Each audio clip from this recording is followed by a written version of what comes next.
Hello students, हम लोग करने वाले हैं class 11th chemistry chapter number 2 structure of atom के हमारे एक्सरसाइज वाले क्वेश्चन चल रहे हैं और हम लोग 2.34 पर आ गए हैं। तो चलिए स्टार्ट करते हैं।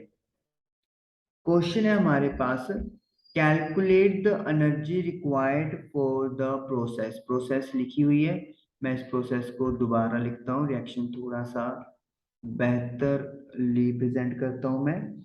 हीलियम आयन जो गैसेस स्टेट में है, He2 positive plus E negative, यानी हीलियम के पास एक इलेक्ट्रॉन रह गया था, वो भी उसने लूज किया है। तो ये रिएक्शन ली हुई है और इसके लिए एनर्जी पूछा हुआ है कि कितनी चाहिए।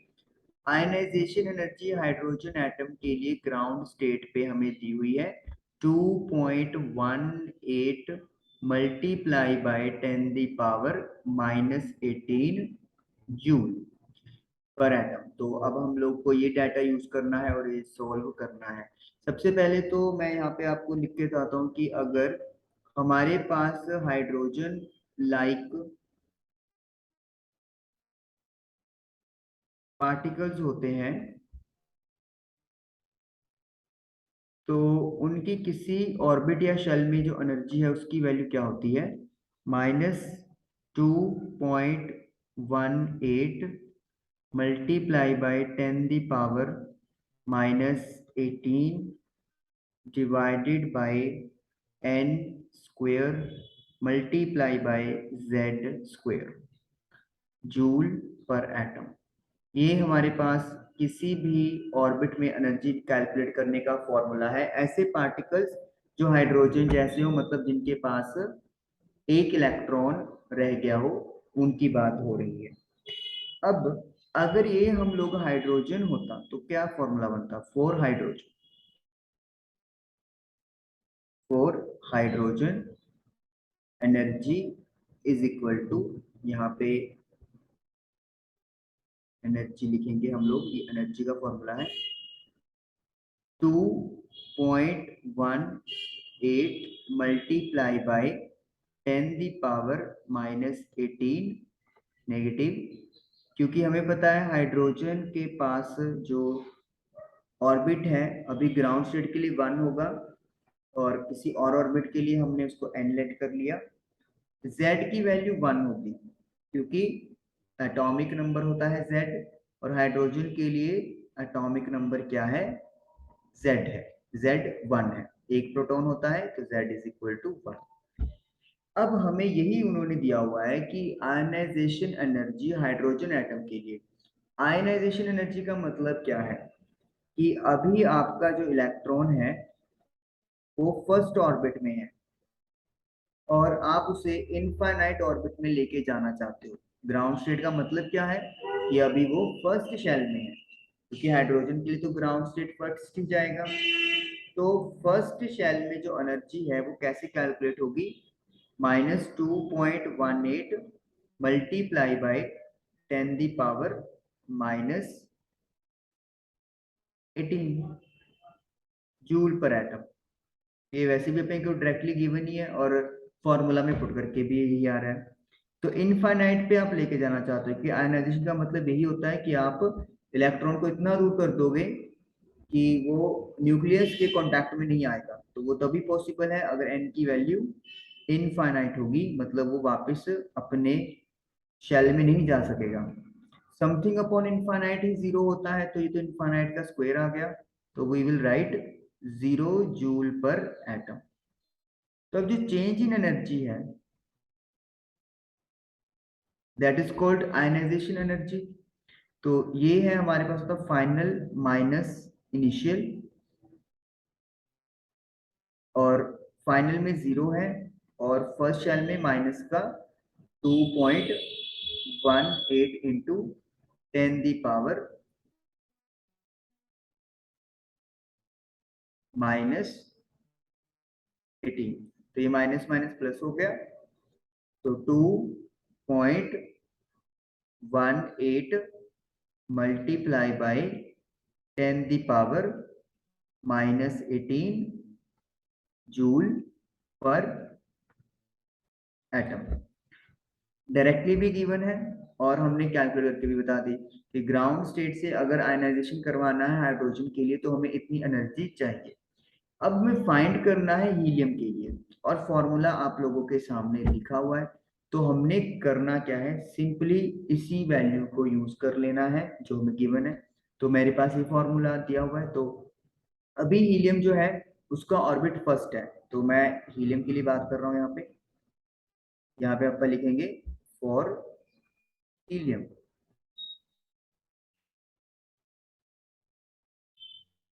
पॉजिटिव। ये जो था आपने कैलकुलेट किया है ये फॉर हाइड्रोजन है। तो हीलियम का भी जो एक इलेक्ट्रॉन है वो फर्स्ट शेल में है। तो वैल्यू जब पुट करेंगे तो it will be -2.18 multiply by 10⁻⁻18। N की वैल्यू 1, तो 1 का स्क्वायर 1 होता है। And Z square atomic number helium का 2 है, तो 2 का स्क्वायर करेंगे। तो ये मेरे पास सॉल्व करके आएगा 2 का स्क्वायर 4 होता है और 4 की मल्टीप्लाई मुझे करनी है 2.18 के साथ। 8.72 मल्टीप्लाई बाय 10⁻⁻18 जूल पर एटम। यानी कि अभी जो एक इलेक्ट्रॉन बच गया है हीलियम के पास, उसके पास इतनी एनर्जी है विद नेगेटिव साइन, क्योंकि वो अभी न्यूक्लियस से अट्रैक्टिव है। ओके, यहाँ पे मैं कैलकुलेट कर रहा हूँ इनफाइनाइट के लिए, क्योंकि इससे भी हमने आयनाइजेशन ही कैलकुलेट करनी है कि वो अपना दूसरा इलेक्ट्रॉन लूज कर दे। तो E infinite is equal to 0, सीधा 0 लिख सकते हैं आप चाहें तो पुट करके भी दिखा सकते हैं, अदरवाइज सीधा भी लिख सकते हैं, क्योंकि समथिंग अपॉन इंफिनिटी 0 होता है। तो यहाँ पे तो n की जगह इंफिनिटी का स्क्वायर आएगा, तो 0 ही बनेगा, 0 जूल पर एटम। नाउ हमें निकालना है चेंज इन एनर्जी, कितनी एनर्जी चाहिए। तो फाइनल माइनस इनिशियल, तो E infinite minus E1। Infinite पे 0 है और E1 पे है माइनस का 8.72 multiply by 10⁻⁻18।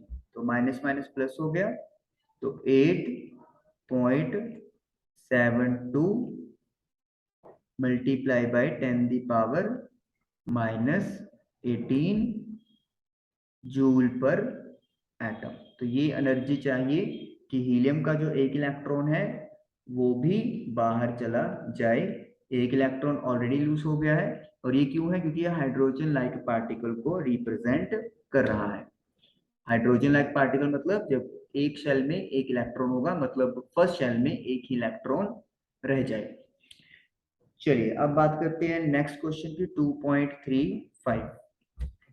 if the diameter of carbon atom is 0.15 nanometer, okay, एक कार्बन एटम है लाइक दिस, ऐसे मान लेते हैं, और इसका जो डायमीटर है, this is the diameter 0.15 nanometre है, 0.15।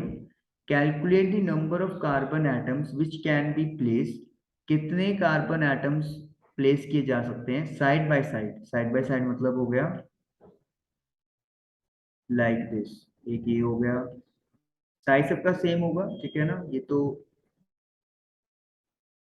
समझाने के पर्पज से मतलब कोशिश कर रहा हूँ बनाने की। लाइक दिस ऐसे मान लेते हैं, आपका बहुत सारे होंगे, एक और बना देते हैं, इनमें इनके बीच में भी है, तो ये हमने बस ये बना दिए। तो ऐसे साइड बाय साइड मतलब जो डायमीटर इनका सबका एक ही लाइन में होगा, लाइक दैट, ऐसे मान लेते हैं। और ऐसे ऐसे ऐसे बहुत सारे एटम्स हो गए across length of scale of length. ये जो टोटल लेंथ बन रही है वो 20 सेंटीमीटर है, यानी कि ये जो लेंथ है वो 20 सेंटीमीटर है। तो डायग्राम देखिए आप क्लियरली पहचान ही लोग क्या करने वाले हैं। आपका हम लोग निकालने वाले नंबर ऑफ कार्बन एटम्स। तो क्या करेंगे हम लोग, टोटल जो लेंथ है यानी कि 20 सेंटीमीटर, उसे ਆਪਾਂ डिवाइड करेंगे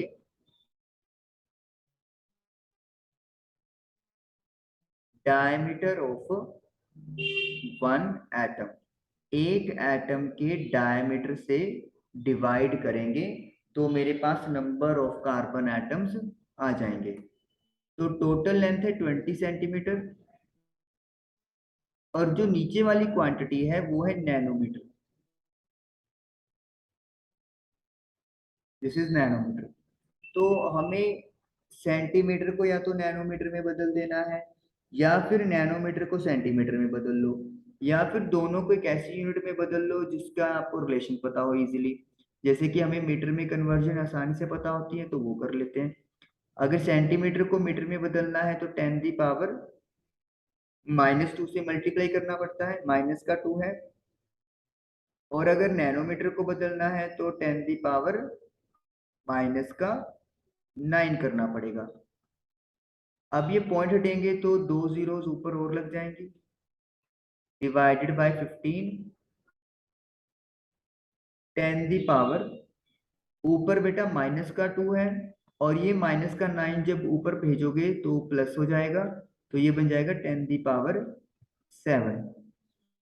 अब 2000 को 15 से मैं डिवाइड करता हूँ, 15 से सॉरी, तो मेरे पास आ रहा है 133.33 मल्टीप्लाई बाय 10 दी पावर 7। तो 1.33 मल्टीप्लाई बाय 10 दी पावर 9। तो ये हमारे पास इतनी कार्बन एटम्स आ गई जिनकी मतलब हम लोग बात कर रहे थे कि इतनी कार्बन एटम्स प्लेस कर सकते हैं 20 सेंटीमीटर की लेंथ में। और यही हमने कैलकुलेट करना था। टोटल लेंथ को एक एटम के डायमीटर से जस्ट डिवाइड कर दो तो आपके पास आ जाएगा आंसर। ओके नेक्स्ट करते हैं।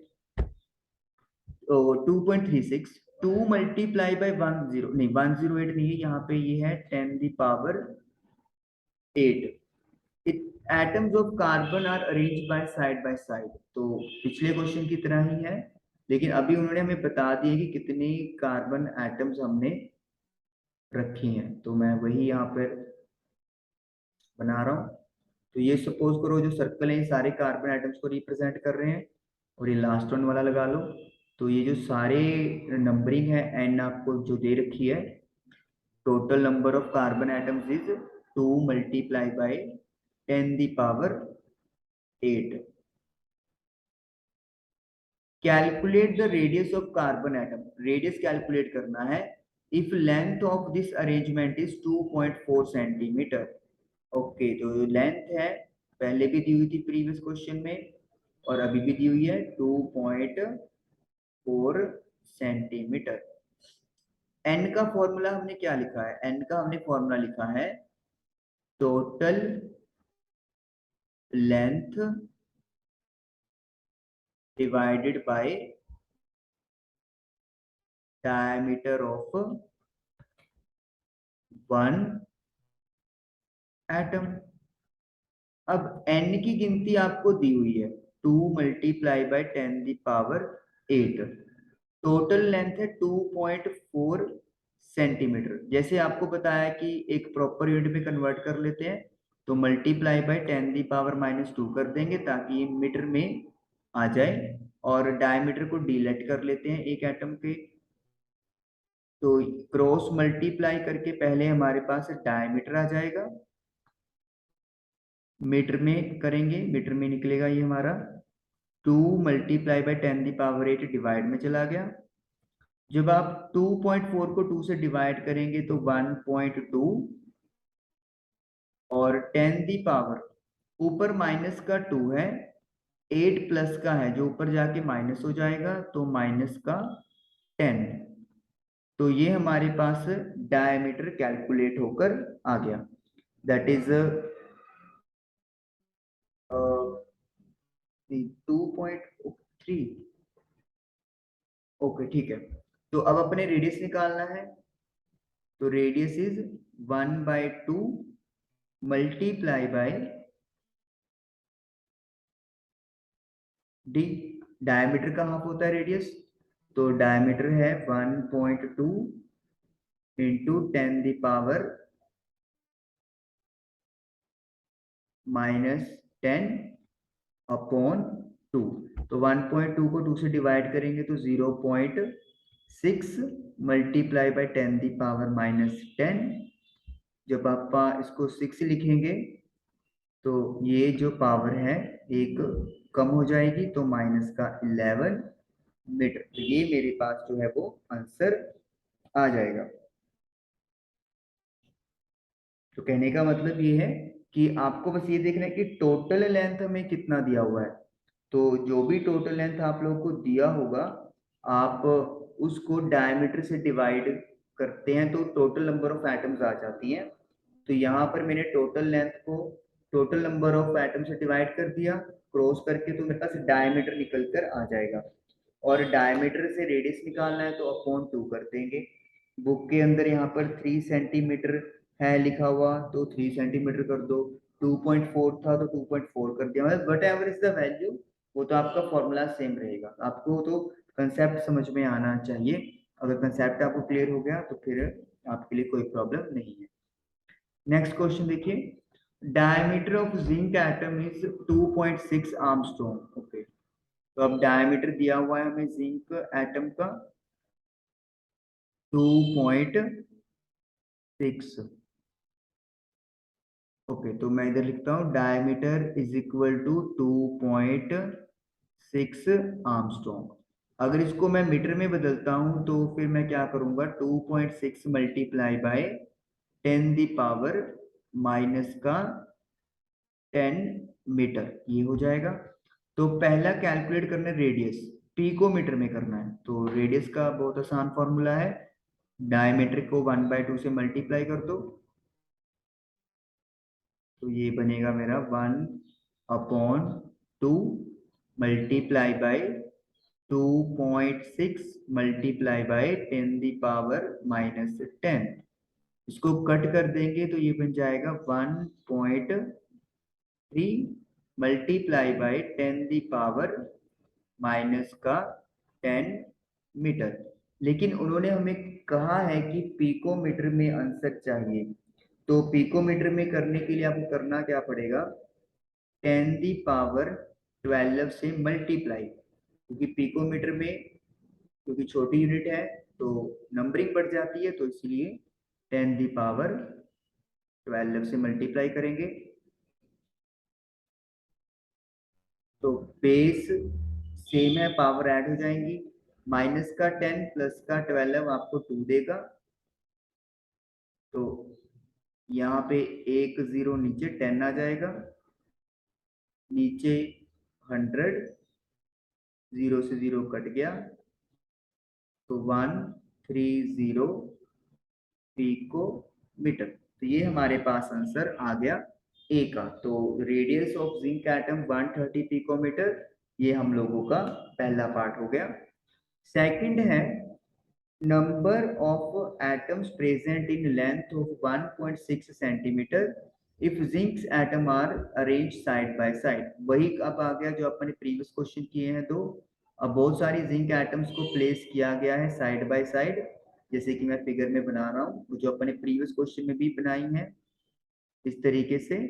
और हमें पूछ रहा है कि कितनी एटम्स ऐसे जिंक की रखी जाएंगी, और टोटल जो लेंथ उन्होंने दी हुई है वो है 1.6 सेंटीमीटर। तो एन का फॉर्मूला आपको पता है कि कितनी नंबर ऑफ एटम्स आएंगी, total length divided by diameter of one atom. Total length है 1.6 सेंटीमीटर, इसको मीटर में बदल लेते हैं 10 -2 से मल्टीप्लाई करके। और एक एटम का डायमीटर कितना है हमारे पास, 2.6। मल्टीप्लाई बाय 10⁻⁻10, क्योंकि ये भी हमने मीटर में बदल दिया। जैसे आपको पता है कि एक यूनिट में कन्वर्ट करना जरूरी है, तो वही हमने किया है। तो अब अपन 1.6 को पहले 2.6 से डिवाइड करेंगे, तो मुझे मिल रहा है 0.62, राउंड ऑफ कर दिया है। ये माइनस का 2 है, जब माइनस का 10 ऊपर जाएगा तो पॉजिटिव हो जाएगा and it will become 10⁸। Scientific notation में कन्वर्ट करने के लिए अगर मैं पॉइंट को राइट साइड की तरफ यहाँ पर पुट करूंगा तो पावर जो है वो एक कम हो जाती है, तो यानी कि 10⁷ एटम्स मेरा ये आंसर आएगा। तो इतनी लेंथ में जिंक की इतनी एटम्स हम लोग साइड बाय साइड प्लेस कर सकते हैं। क्वेश्चन नंबर ये 2.37 हमारा डन हुआ। 2.38 certain particle carries this much of charge of static electric charge। Charge हमें दिया हुआ है Q 2.5 मल्टीप्लाई ये 10⁻16 है माइनस का कूलम, कूलम यूनिट होती है चार्ज की, तो इतना चार्ज है। Calculate the number of electrons present in it. Okay, number of electrons N calculate करने हैं, तो क्या फॉर्मूला होगा, चार्ज गिवन, जितना चार्ज आपको गिवन होता है या टोटल चार्ज भी बोल देते हैं आप इसको, divided by charge on 1 electron. एक इलेक्ट्रॉन के ऊपर कितना चार्ज है उसके साथ डिवाइड कर देंगे। तो कितना चार्ज दिया हुआ है 2.5 मल्टीप्लाई बाय 10⁻⁻16, और एक इलेक्ट्रॉन पे चार्ज कितना आएगा 1.6 मल्टीप्लाई बाय 10⁻⁻19। ये चार्ज इलेक्ट्रॉन पे फिक्स होता है। अब इस क्वांटिटी को सॉल्व कर लेंगे और आंसर हमारे पास आ जाएगा। 2.5 को 1.6 से किया डिवाइड, तो 15625 आ रहा है हमारा, मल्टीप्लाई 10⁻, ओके जस्ट 1.56, ठीक है, एंड 10⁻⁻16 है, 19 प्लस का हो जाएगा तो ये 3 आ जाएगा, और 1 2 3, तो 1 ये मेरा बन जाएगा। 5 को मुझे ड्रॉप करना है, तो मतलब ये मैं I can rewrite it as 1562, ठीक है। राउंड ऑफ का रूल अपन ने यूज कर लिया है, तो जिसको ड्रॉप, अगर 5 ड्रॉप होता है तो उससे पहले अगर इवन आ गया तो उसमें कोई चेंज नहीं आता, तो मतलब 1562 इलेक्ट्रॉन्स आ जाएंगे, 1562 इलेक्ट्रॉन्स जो इस चार्ज में प्रेजेंट है। तो क्वेश्चन नंबर 34 से 38 हम लोगों के डन हुए। आई होप आप लोगों को ये समझ में आए होंगे, इनकी प्रैक्टिस जरूर करनी है।